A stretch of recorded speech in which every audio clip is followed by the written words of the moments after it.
So, good evening, good evening, good evening, people. This is Dorielle, and this is another episode of the Power of Story. I am sitting in Brooklyn, but you know that means that I have my guest from the other B place, and that is Belize, and that is Sister Masani. I am so glad this is our third part in our series of the Power of Story, and he with Sister Masani, and so we are about to bring her on. Let's get everybody set. Should be adding quickly.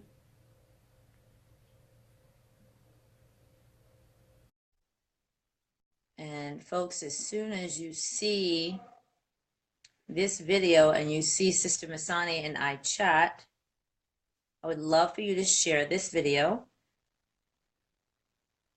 Let's see. Sister Masani, if you see your post for accepting the live, let me know. If not, we'll try again.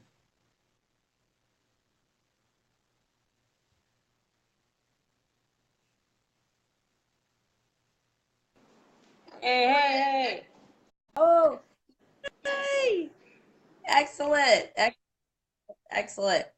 Excellent. Oh. All right. So thank you. So this is, folks, so this is Sister Masani. Now I have to say I'm extremely, extremely excited that the first time, Masani, remember the first time that we did this live stream, you actually let me know the day after that the screen or the video showed 1K, and I was thinking it must be a mistake. Oh, right.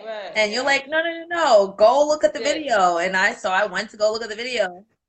Hey, my friends from North Carolina. And so we looked at the video, and the viewership was 1,000 plus, and that was just 28, 30 hours later. So, folks, this is your virtual, I guess, digital gallery walk. And I'm in Brooklyn, and Masani is in Belize. And so I'm very excited to show, so she's going to be showing some of her additional work. So it's almost like a 2-for-1 tonight. Yeah. So the first part tonight, okay, why are you trying to like sneak peek? Why are you trying to sneak peek? We need to stay focused, Okay. All right, we'll show the jewelry later. So folks, I would love it if you would share this video out whenever you see it, whenever you pop on. So first thing we're going to do is I have to give you a teeny bit of a backstory. So this is kind of connected to, once again, to Black Panther. I had a couple of rants and then like a follow-up rant with some extra folks, college mate who actually hires curators. And so the focus of this part of the conversation is who has the power to tell your story. And so what occurred is a museum in New York hired curators for an African art exhibit, and those curators, white male, white female, and so there was a little bit of a brouhaha in the news about how is it, especially in New York City specifically, where you could not find curators who represent the historical context of the exhibit that was being shown. And so there came a conversation about positioning people into the pipeline. And so I think this is very well placed because here it is that now Masani is in Belize.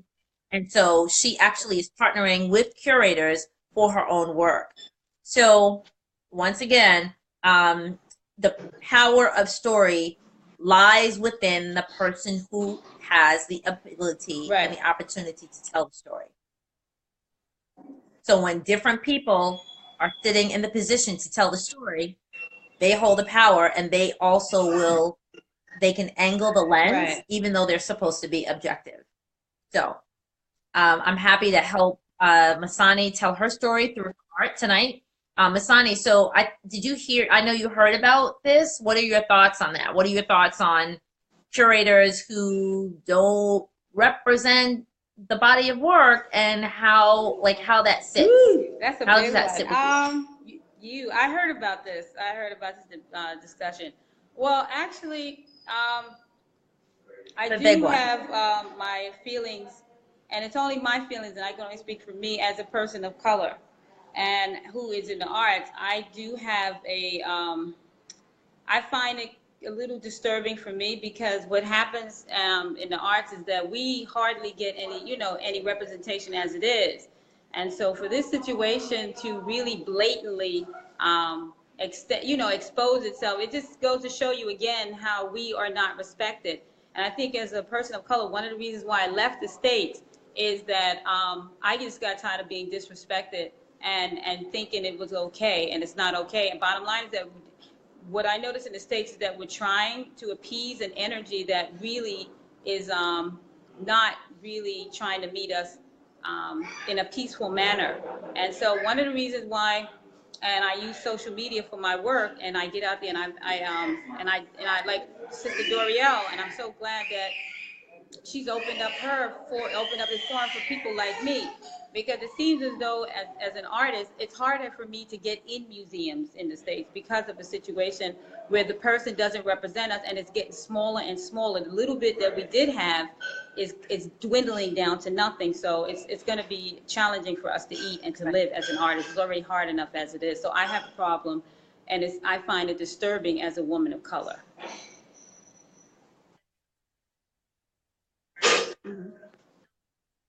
And I really, really thank you for sharing that. So, those of you who are just coming on, if you would be happy, or it would behoove both of us for you to share this video. Hey, good evening. So, I see Sister Rosette from Lot Carey. I see my classmate Judy from Con College. Shout out. Excellent. Thank you for sharing. Please share this video if you can. So, this is Dorielle, and I'm here in Brooklyn, but I'm helping my sister Masani, who's in Belize right now, who is doing amazing artwork. And right behind her, you actually see one of her new quilts. Right. And so I'm actually holding 4 of her quilts here in the States because she can't bring them to Belize because of the quality of the fabric. It would actually get moldy. So I am the keeper of the quilt, and I'm very excited to be that. Thank you. Thank you so much. So tonight we wanted to show you the third in our series. We have 4, so we'll come on tonight, and next week will be our last week.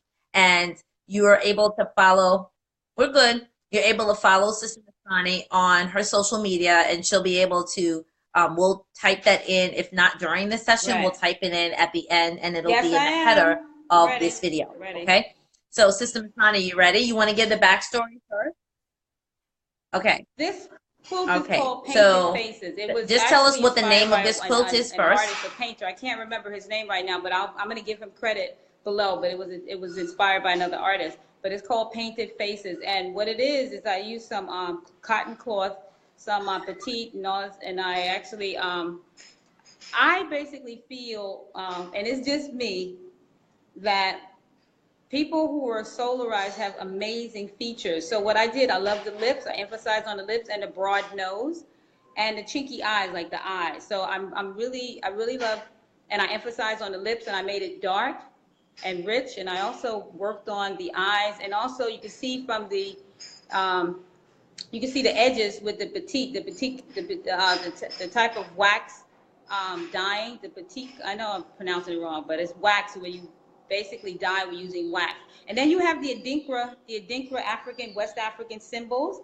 The GMA on top means respecting the God within. You got creativity, strength, and the last one and Sankova is on the bottom. So you have the Sankova symbol coming back to the beginning, coming back to your answer to the back home again. Then you have the creativity on the left, and then you have the symbol for strength on the right, and then the GMA is on top. And I put those pieces distinctively and strategically to protect the energy of the ancestors. The brother in the picture has the painted face, and I actually just circled him around the spiritual energy of the symbols to protect his energy from any external forces that is trying to destroy him.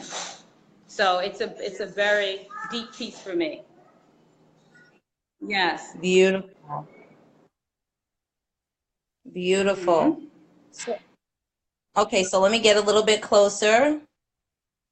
Let's see. What do we want to point out? So I'm always so excited to take a look at, it may sound odd to other people, but I love the Oh, detail. right. So those are some of the details from that quilt that I actually, and that's a really good way to keep the quilt like tight and sandwiched where it won't fall apart. So I actually did a real nice pattern with the sewing machine, a zigzag effect. But if you look deeply at it, you'll see the patterns are really almost like human form. I'm trying to get Wow. that they're all connected, like in motion. You can see almost like a dance, like a where they're moving in a fluent motion. They're not rigid because we are not rigid people. We're Right. very fluent with our love and our energy, and we, and so it's like almost like a dance of spiritual energy. It's wind, earth, fire, and water. So those elements are inside, and it's constantly in motion, and that's basically what life is. Because when you're not moving, your stagnation is death. So it's definitely a part of the us as a cultural people of always moving forward, regardless of what happened. Even us coming here as slaves, we persevered even with the food that was given to us, and we call it soul food now, where they gave us the leftovers trash. We spiced it up, and we are always about life. We're always living. No matter where you put us, we are going to persevere as a people. So fluent movement is living. Yeah, you are so welcome. Beautiful. Thank you so much. And Yes, it is. It's so up on my Etsy shop. this is If you up go to on my your Etsy shop, Etsy it's shop, Masani correct? Global It's up on your Sculptures website. is the Etsy shop. So the piece is there, the price is there. And I also, if you look deeply at his eyes and the color and basically the scarifications, the dots on his faces, he's come from a tribe in West Africa, not Yeah. far from Nigeria. So that's some of the scars on his face. He's done his rites of passage, and he is basically into manhood.